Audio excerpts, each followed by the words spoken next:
Hi Lincoln learners, it's me, Miss Burt. I sure do miss you all. I know you're all stuck at home still. Well, guess what? I am too. I'm getting kind of bored. I know your brains are missing learning and thinking, so here is science experiment number 2. You can either watch me do it or try it out yourself at home.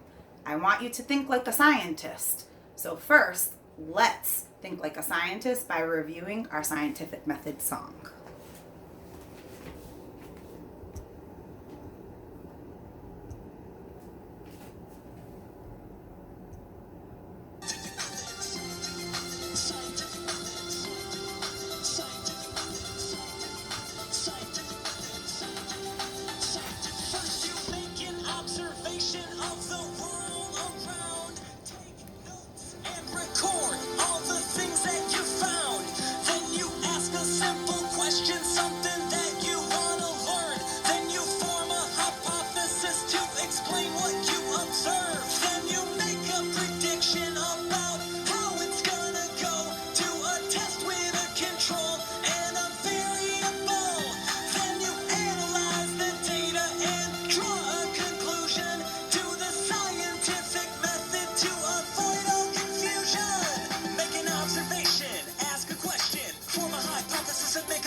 Do a test or experimentation. Analyze data and draw a conclusion. Make an observation, ask a question, form a hypothesis and make a prediction. Do a test or experimentation. Analyze data and draw a conclusion.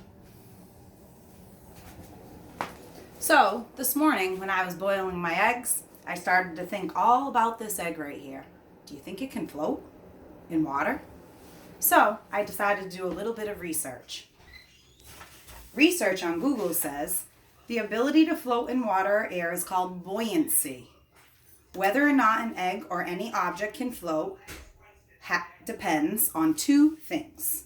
1, the amount of water an object displaces or pushes water out of its way. And 2, the density of an object. Density of an object is hard to explain.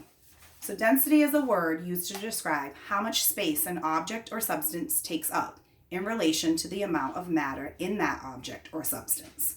So, for example, a rock or a marble is dense and it displaces a little bit of water, pushes just a little bit away as it goes into a glass. Therefore, it sinks. So let's try out another example to understand density. This time I'm going to use an orange. An orange without its peel is dense and it displaces a little water. Therefore, let's see what happens.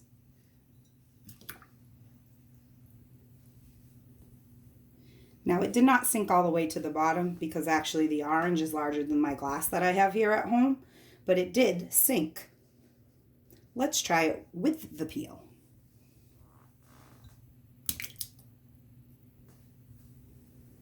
An orange with the peel is less dense and it pushes away a lot of water. Therefore, it floats. So going back to the scientific method, I had my question. Can an egg, the one like I boiled this morning, can it float? My hypothesis is a prediction that I'm going to make. I think after doing some research, an egg can float, but I'm not too sure if it can do it in regular water. So let's experiment with it. We're going to try it, make some observations, and then put down our data or our observations that we discovered. This is the glass with regular water. This is a raw egg from the refrigerator. When I place it in, let's see what happens. Place it in carefully and observe. I'm going to use the same egg with the same amount of water, but this time I added salt to the glass. Here's a little more, just to prove. Stir it up.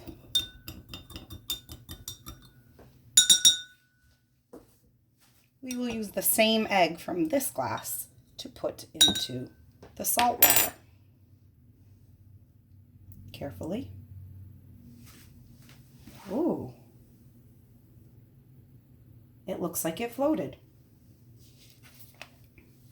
Some data that I recorded down is I noticed that the egg sinks in the plain water, and I noticed that the egg floats in the salt water. In combining the research that I did already on Google and based on my observations, the conclusions that I was able to draw are these. Heavy objects, such as my raw egg, they sink in water, so water must be less dense than the object. However, when we added salt to the water, it increased the water's density, making it more dense than the egg. Therefore, the egg floated. Let's take a look at that one last time.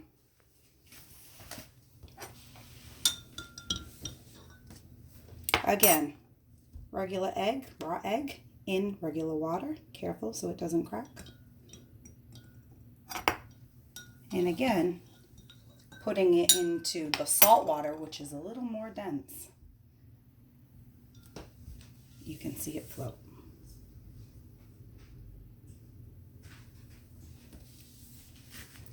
Well, boys and girls, that's our science experiment number 2 using the scientific method. I look forward to seeing you, so stay tuned for scientific experiment number 3.